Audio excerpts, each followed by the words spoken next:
Welcome, y'all. Hey, Stump. What's up, Miss Tammy? How are you? I am fabulous. Awesome. I'm so glad you're here. And likewise. I forget what you look like sometime. Well, you're going to be on video. Let me make sure. WTF. I started the recording. Oh, my God. So you're going to be on video this time.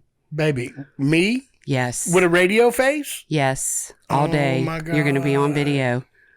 So everybody go to YouTube. Go. Episode 202. Stump. Going to be on point. What you drinking? A little Michelob Ultra. I got a little Crown. Well, of course you do. Of course, you hadn't had Crown in a while. No, I haven't. I'm out of Redneck Riviera and I'm out of Swear Jar. I got to go buy Total Wine. I'm gonna need your assistant to do a little better job. So we have Harold behind the camera doing camera switching for us. Big H. I'm sure we will hear him even though he's not mic'd. He needs not to be mic'd. He doesn't. He can talk over the loud equipment at work, I hear. People can still hear him. Of course he can. Of course they can. Okay. I'll try to keep my words to myself. I figured that was coming. He said he's try to keep his words to himself. I think everybody heard him. Probably. All right, we're going to start the story in 1985. Hey, not a bad year. Nope. The wreck of the Titanic was discovered in 1985. No kidding. That feels like that was more recent than that. But I guess and not. it seems like it was longer than that to me. Does it? Gallon of gas. You want to take a stab? 1985? 1985, $1.65. 109. Fuck. The movie The Breakfast Club came out. Is that the one that screams that she's having sex at the table? Or is that a different movie? No, The Breakfast Club, that's when the kids all got thrown into detention for a Saturday. Yeah. I don't know. Did she scream about having... No. Who's the girl that... Harold's shaking his head yes.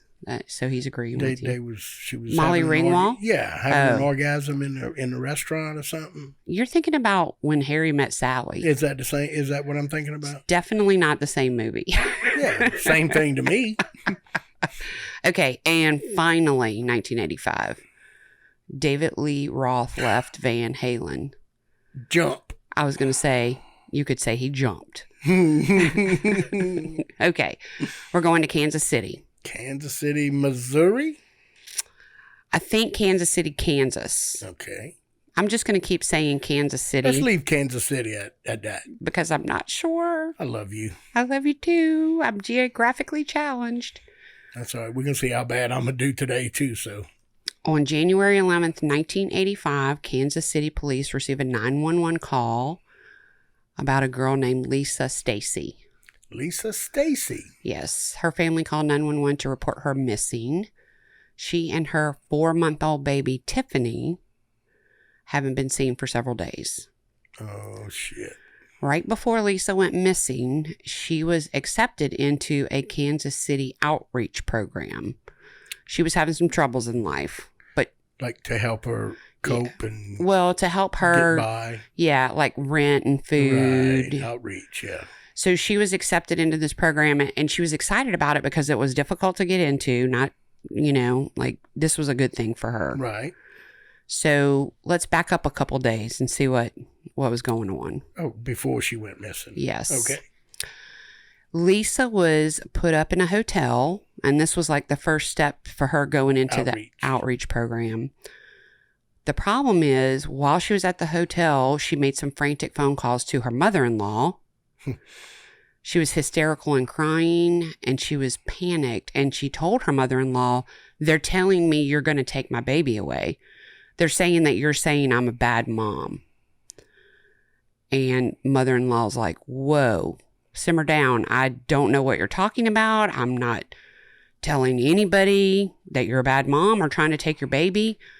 And Lisa's like, "They made me sign 4 blank sheets of paper. That's weird as fuck." Yeah. She says, "They're coming now. I got to go." And she hangs up the phone. This is outreach people. Well, she's telling her. Think. Yes, so we think. Okay. So the next morning, Lisa's mother-in-law calls the hotel because she's trying to follow up and find out if everything's okay. Lisa has checked out, and her bill was paid with a credit card from a local business. The man's name on the credit card from the local business was John Robinson. And he's the one who rented the room for Lisa and her baby. The business name on the credit card was Equi2. Equi2, yeah. So Lisa's in-laws go over to Equi2 to check it out. And there's a young man in there, and he basically physically, rudely pushes them out the door and doesn't talk to them. Very interesting. I know. Things get stranger because Lisa's family gets a call from a priest, Father Martin. Father Martin says he's calling from a mission in downtown Kansas City. He tells the family that he has seen Lisa and Tiffany and they're fine, but they left town with a guy named Bill. The family's like, this sounds very sus, as the kids would say today. Sus. Yeah. So the family starts checking out this mission, and they find out there's no Father Martin that works at this mission. Yikes. And this is when they decide to call 911, and that's where I started a minute ago with the whole she's missing. We haven't talked to her. Yeah. So you're saying her in-laws, so she's obviously got a husband? She does, but they are not together anymore. They were split up? They were split up. For a while? Yeah, not technically divorced, I don't think. But from my memory, he had gone, when they split up, to Chicago and re-enlisted in the Navy. Okay. So he's not local at this point. Got you. But, of course, eventually police are going to, check into him. Right. I'm just thinking it's him. Yeah. Now I'm not so sure.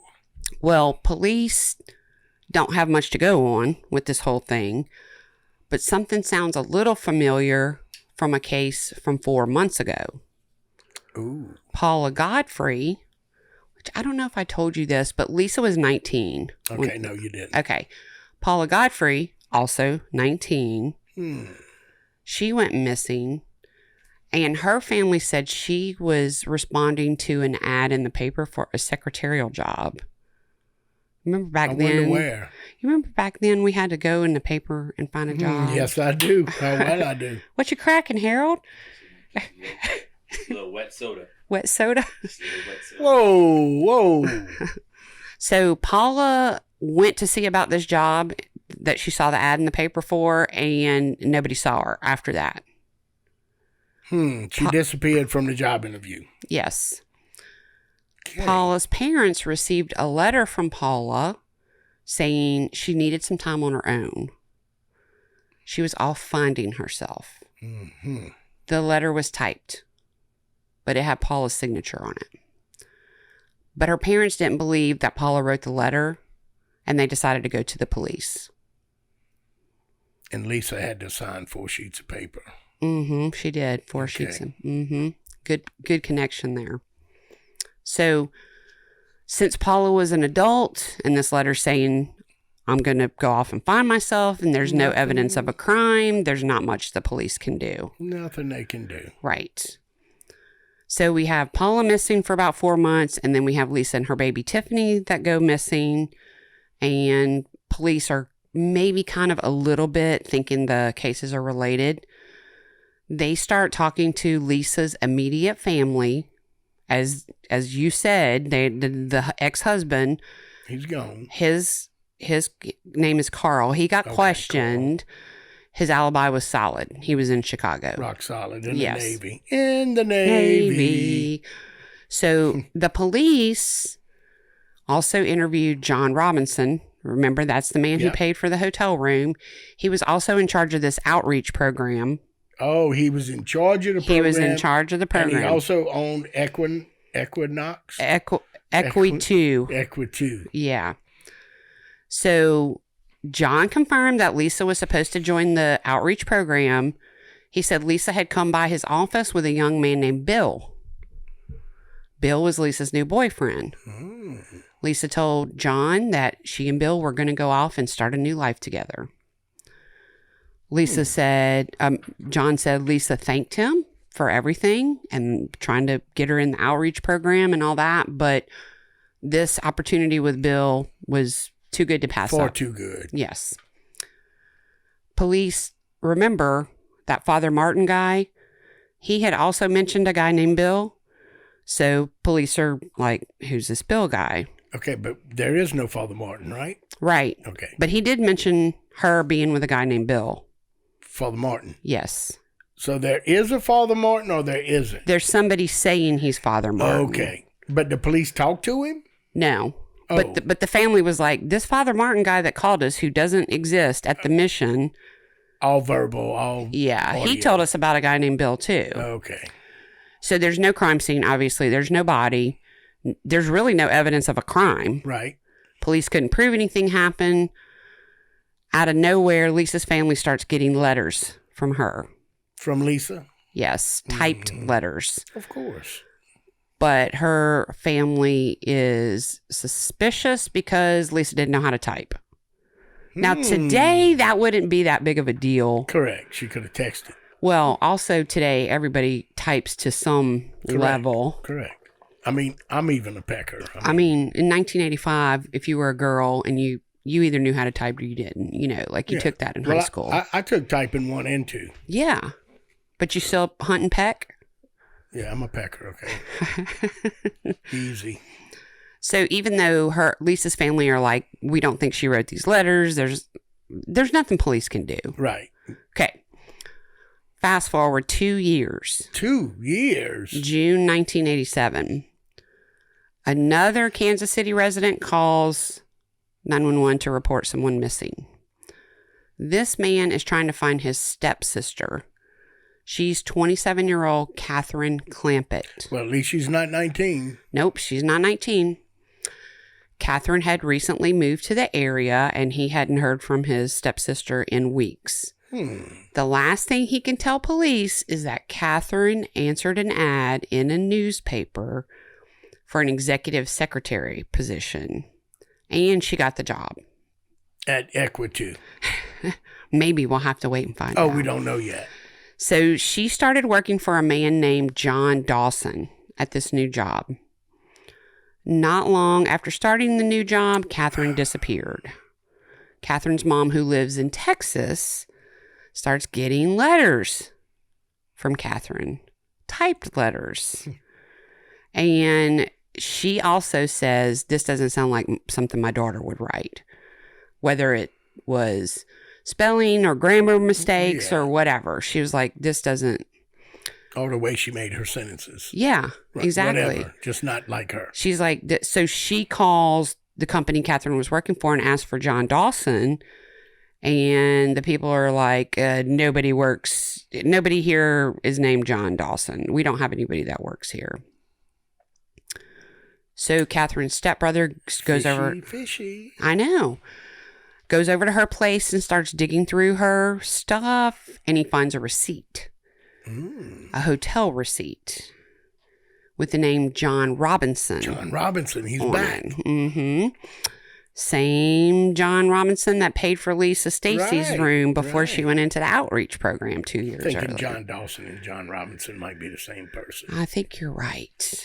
Just thinking. So you asked me where did Catherine get the job, and it's a consulting firm called Equi2. I'll be damned. Yeah. Yeah, the plot thickens, right? So Catherine's stepbrother goes up to Equi2, and guess what? John Robinson is not there. That bastard. The business is closed. Oh, they done went out of business. Because John Robinson had just started serving a prison sentence. Get the fuck out. Yeah, just a few weeks earlier, John Robinson had been arrested on charges of fraud and theft. He's a con man. No murder. No murder.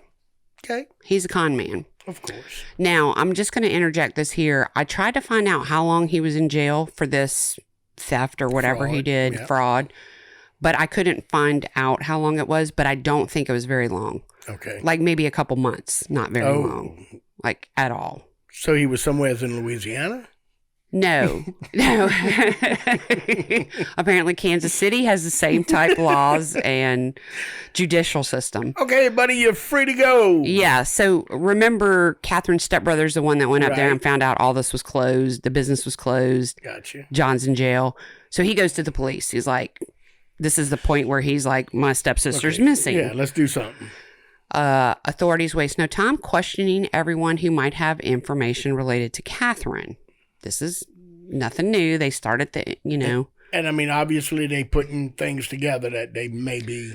I think they're making some assumptions, but this is 1987, so they don't really have the computers talking to each other at this point. Got you. So people they talk to about Catherine, they're getting some mixed information about when she started working at this place, who she was actually working for. Initially, they're not connecting Catherine to Paula. Remember, Paula answered an ad for a secretary job. Yeah. They didn't. Paula Godfrey and Lisa Stacy. They didn't connect to her right away either. But even though she knew John Robinson. Right. All the police think of this guy at this point is he is a con man. He's a simple con artist. And it is in the same place? Still in Kansas City? Okay. Yeah. Yeah. So when this was going on, the cases were assigned to different detectives.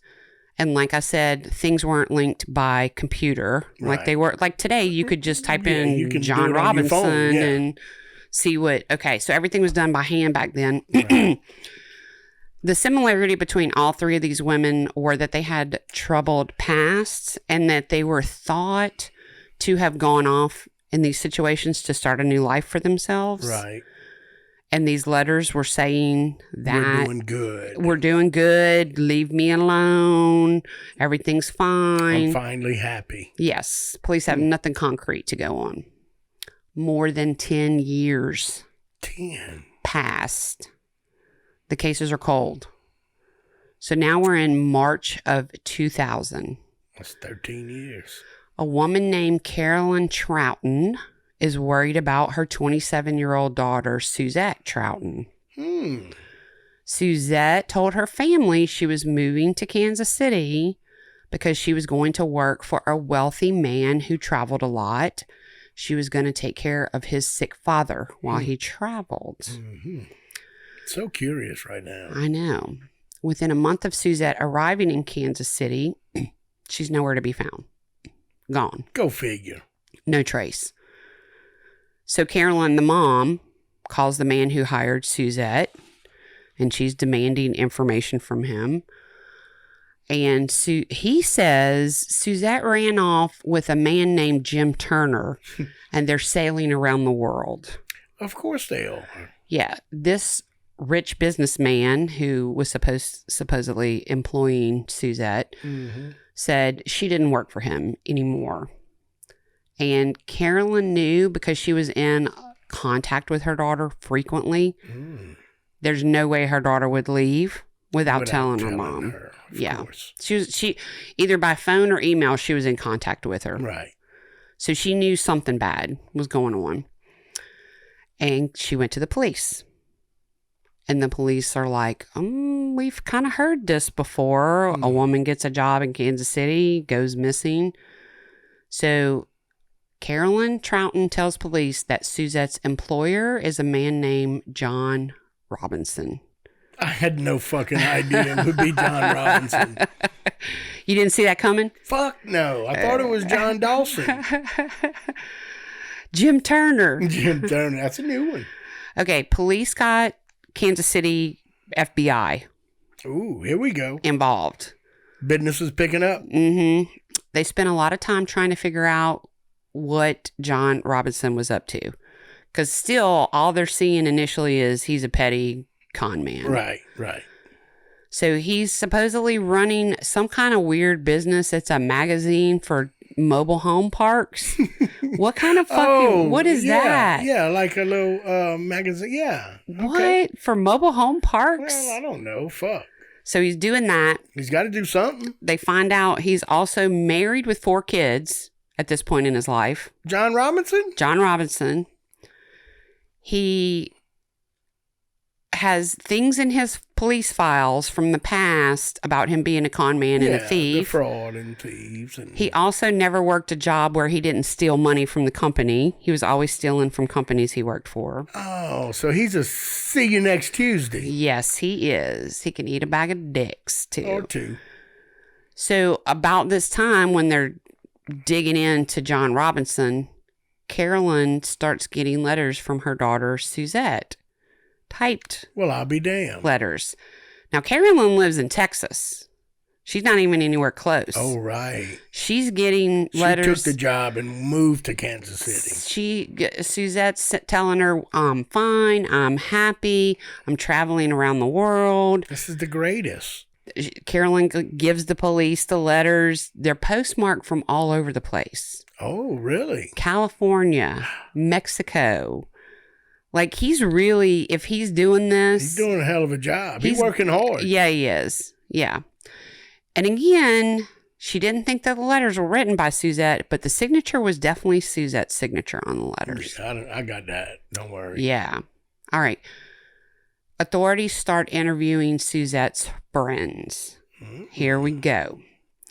About damn time. This is going to take a twist you are not expecting. Police discover that Suzette spent a lot of time in chat rooms. Now, this is early internet, okay? Right, okay. Not any chat room, specifically BDSM chat room. Oh, shit. So I looked up the actual BDSM. Bondage, discipline or domination, sadism, and masochism. Right. So to put it in a nutshell is when you have two consenting adults where one enjoys the fantasy of having the power and the other one is enjoying the fantasy of being powerless. Of receiving the power, yeah. Yes. Yeah. Correct. So that's awesome. BDSM is legal. There's nothing illegal about it. Right. But it's often done in secret. Right. Okay.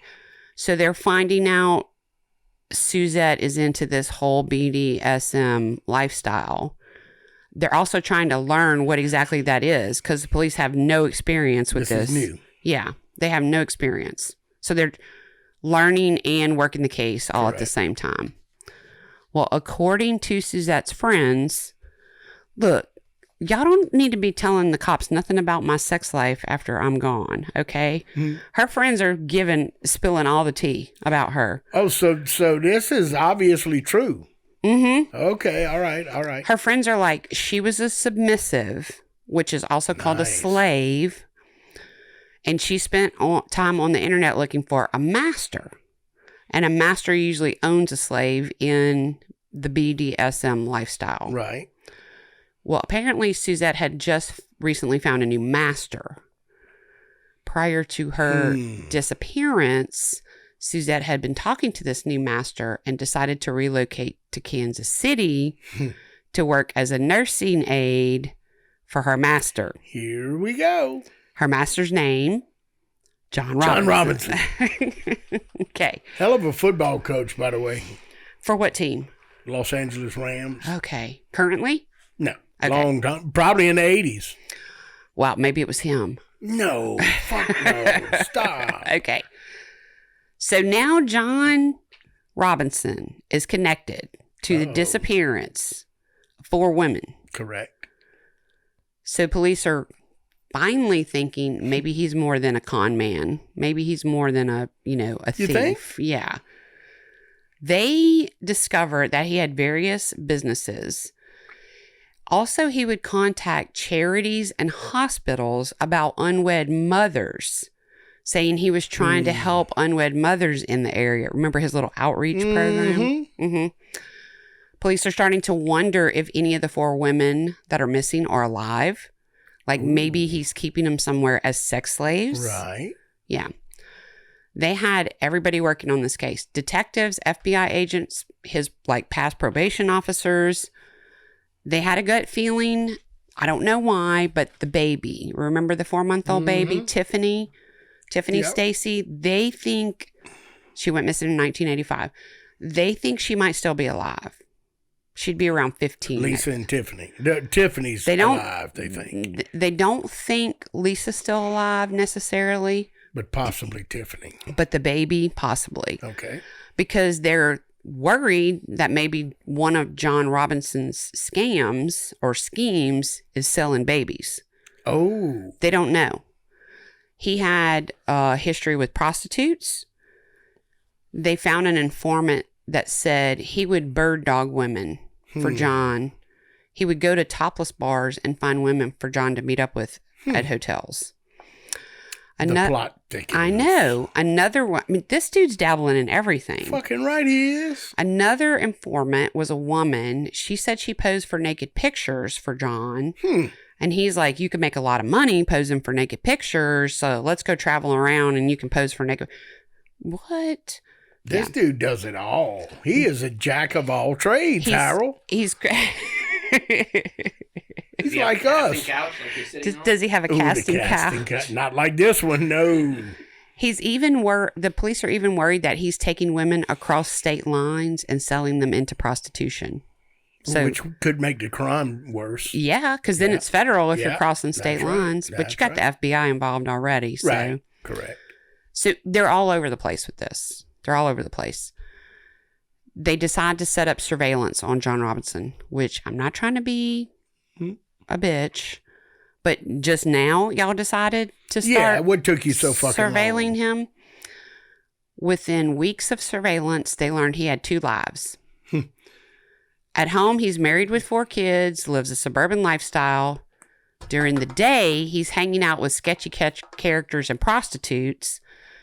He went to motels where he had women meet him almost on a daily basis. Well, of course he did.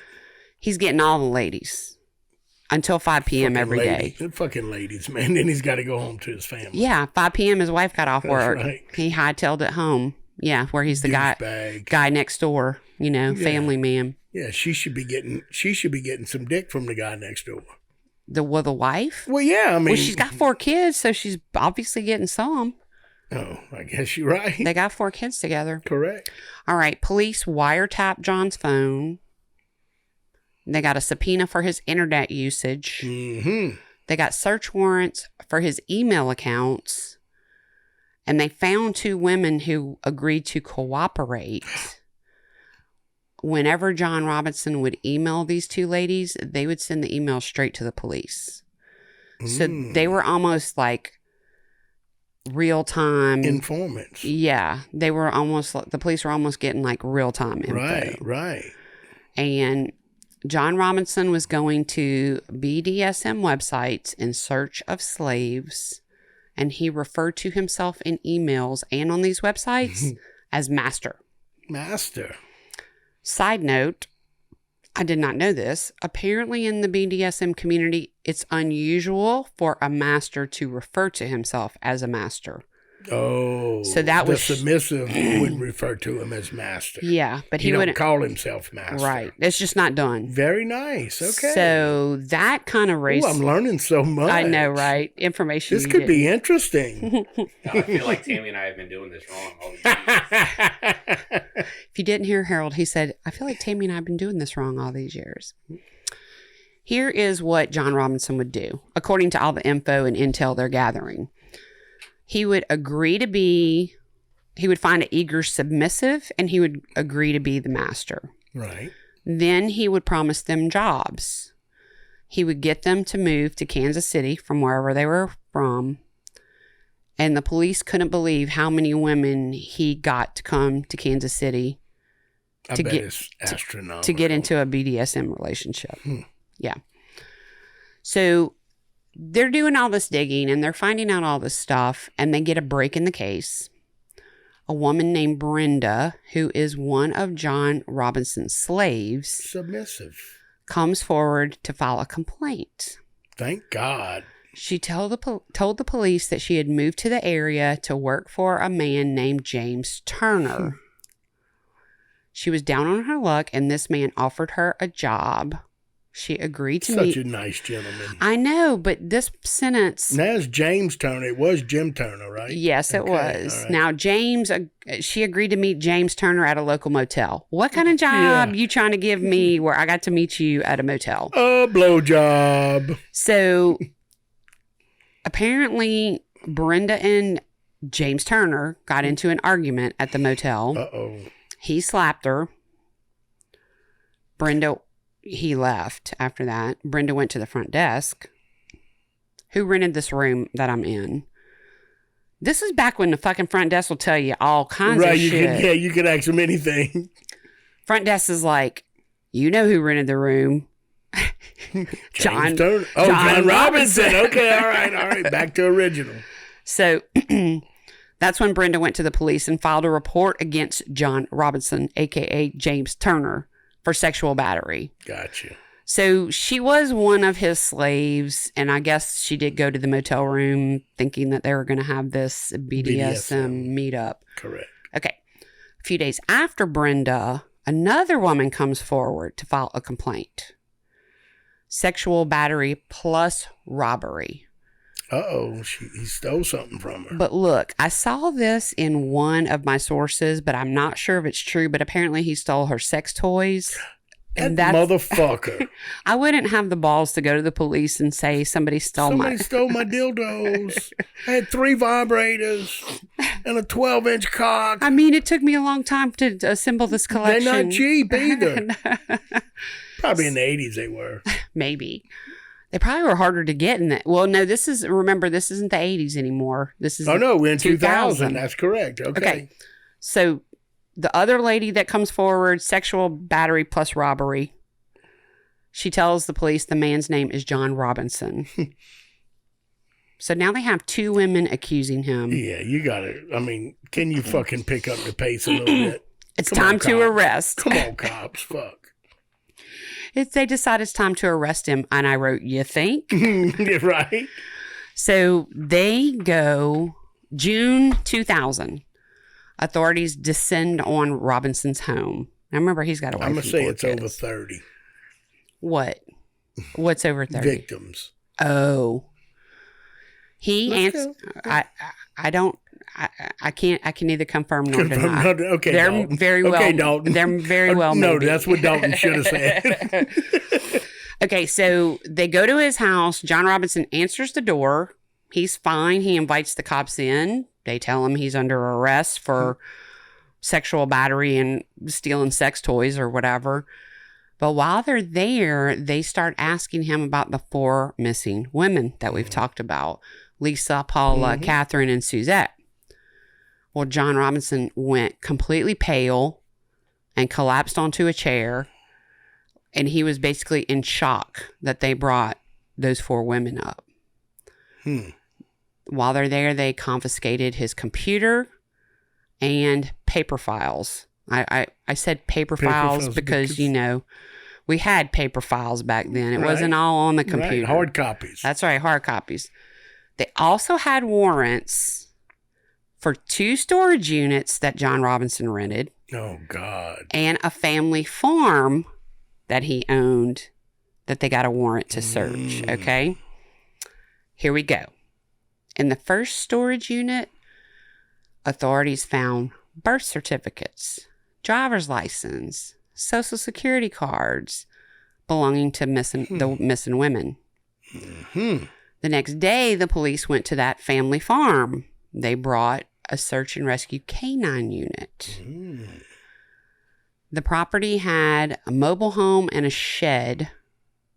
Near the shed, they found large 88-gallon barrels. Well, I'll be damned. What you think? Did he have any acid anywhere around? No mention of acid. Okay.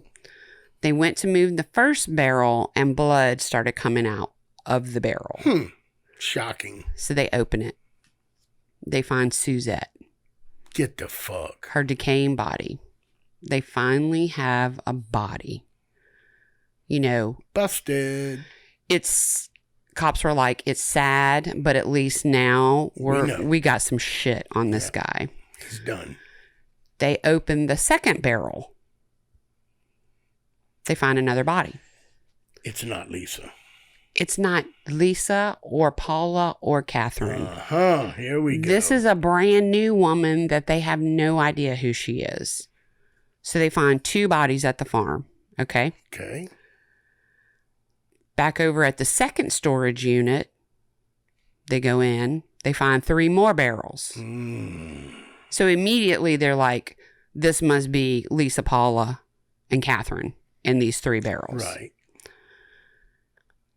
Well, all these barrels have to go get examined, by the DNA, medical. all that, All that. So the woman in the second barrel that they found at the farm, the medical examiner identified her as Isabella LaVisca. She was 21 years old. She had never been reported missing.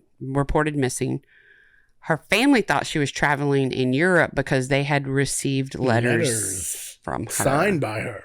Yes. So remember, they found Suzette and Isabella now at the farm. Both women, it was determined, had been killed by blunt force trauma to the head. Okay. Now, the other 3 women in the other 3 barrels, those are the ones that came from the second storage unit. These were 3 entirely new victims that they had no idea about. So Lisa and Paula and Catherine, we still don't know where they are at this point. Right. Okay, so the 3 victims they found in the barrels were Beverly Bonner, Sheila Faith, and then the third was Sheila's disabled daughter, Debbie, who was 15 years old. All 3 were killed by blunt force trauma to the head. Probably a ball peen hammer. That's exactly what they said in the documentary, ball peen hammer. I'll be damned. Yep. They think that's what it was. These 3 women had no missing persons report. Reported missing. Nope. Okay. No. So let me tell you how old John Boy was connected to these 3 ladies. You remember I told you he was in prison for a little while? Yep. Beverly Bonner was the prison librarian. The librarian. The librarian. She the librarian. Yep. He got close to her while he was in prison, found out that she was getting $1,000 a month in alimony from her ex-husband. So he killed Beverly and was pocketing the alimony checks. I was going to ask, how in the fuck does this guy get his money? Because he goes and BDSMs all day and then goes home to his family in the evening. He's just fucking all day. Yeah. He gets paid because he got a big old cock. Man, the next sentence I wrote was, I was wondering this whole time how this guy was getting money. Same exact. That all up. No, you didn't. The same exact question. Because when I was doing the research, the whole time I was doing the research, I was like, how does he afford to go rent all these motel rooms and shit? Okay. The other 2 bodies, Sheila and her daughter, Debbie, their last name was Faith. They were getting disability checks. And that was the motivating factor behind their murders. He cashed their disability checks for 6 years. That is unbelievable. So, okay. Then authorities find out that John Robinson helped his brother adopt a baby back in 1985. Yikes. He made $5,000 off the adoption. Uh-oh. The baby turned out to be little Tiffany. That went missing. Yep. And they confirmed that because the FBI took Tiffany's footprints from the day she was born in the hospital, compared them to her footprints at that time, and it was a perfect match. Can you believe that your footprints are like infant and 15-year-old? Same. How about that? So the authorities assume he killed Tiffany's mom, Lisa, just so that he could get yes, basically, to his own brother. Right. To his own brother. I mean, he don't give a fuck. He doesn't. About nothing. I will say this as a side note. Little Tiffany found out about all this. But ultimately, she decided to stay with her adoptive family because that's who raised her. It wasn't his fault. Yeah. No, the brother didn't know anything about. Right. Yeah. Okay. October the 7th, 2002, 58-year-old John Robinson went to trial for the murders of Lisa Stacy. That's Tiffany's mom. I guess they assumed he killed her.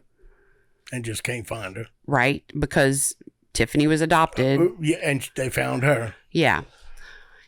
At the same time, he was also on trial for the murder of Suzette Troughton. She was the one in the first barrel. And Isabella LaVisca. She was the one in the second barrel. He pled not guilty. In January 2003, he gets to eat a bag of dicks. Because, he was sentenced to life for Lisa's murder and got 2 death sentences for Suzette and Isabella. So in about 40 years, we'll kill him. Probably, yeah. Right. So after this conviction happened, he agreed to plead guilty to the murders of Paula Godfrey, Catherine Clampett, Beverly Bonner, Sheila and Debbie Faith in exchange for life in prison. No death penalty. No death penalty for those. Right. The bodies of Lisa Stacy, Paula Godfrey, and Catherine Clampett were never found. Of course not. And as far as I can tell, he's about 80 years old now, and he's still in jail.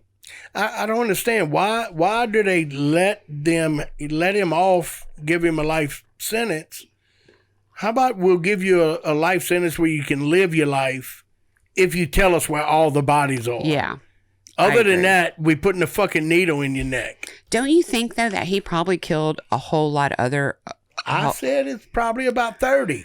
That's the number I gave you. And we don't know. Right. But, I mean, if it's that many, he might not even remember where their bodies are. Right. I don't know. So, that's unbelievable. Let me tell you where I went. Okay. Wikipedia, Murderpedia, Internet slave master, serial killer John Edward Robinson. There's something on YouTube called Dark Documentaries. And they refer to this guy as the internet's first serial killer. Oh, really? Yes. And that's the crazy story. John Robinson, John Dawson, Jim Turner, James Turner. Yep. He had over 17 aliases that he was using. Here's a picture of him. Oh, I want to see. Let me show the camera real quick. Yeah, do that. This looks like his mugshot. Hey, douchebag. There you go. Let me take a look at this fuck face. He looks kind of normal, don't he? He looks like a dude that lives in the suburbs with his wife and 4 kids. Yeah, Kansas, by the way. Yeah. Kansas City, Kansas. Well, it's Olathe, Kansas. Okay. So it must be Kansas. So here's the other thing. It's like he could sell cars for a living. Like he could say. That was fucked up. Yeah, it's still fucked up. Hey, I thought you were supposed to stay quiet back there. I'm supposed to, but you know it's hard for me. Or impossible. Okay, do you want some... That was a good story, though. Thank you. I hate that motherfucker. We all do. I can't believe he's still alive. But you know what? At least I kind of feel like a lot of times criminals go in and they die early from cancer or they kill themselves or whatever. I want you to live a long, miserable life. He is living a long life in jail. Do you want to hear some funny laws that are still on the books? Sure, you know I do. North Dakota. Okay. That's what we're on. Okay.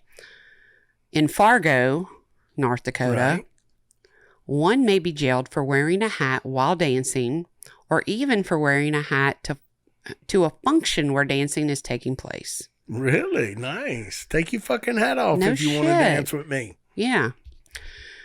Okay. In North Dakota, it is illegal to keep an elk in a sandbox in your backyard. I guess if you just have grass and no sandbox, you're safe. It's okay. Yeah. Don't make him stand in sand.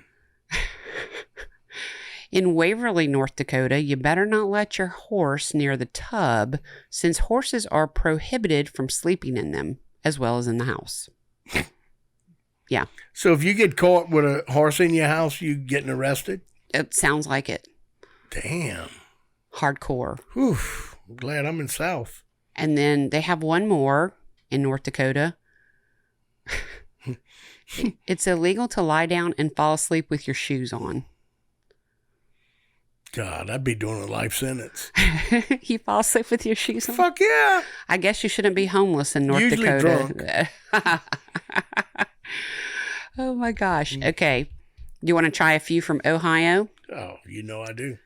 According to Ohio law, it's against the law to kill a house fly within 160 feet of a church without a license.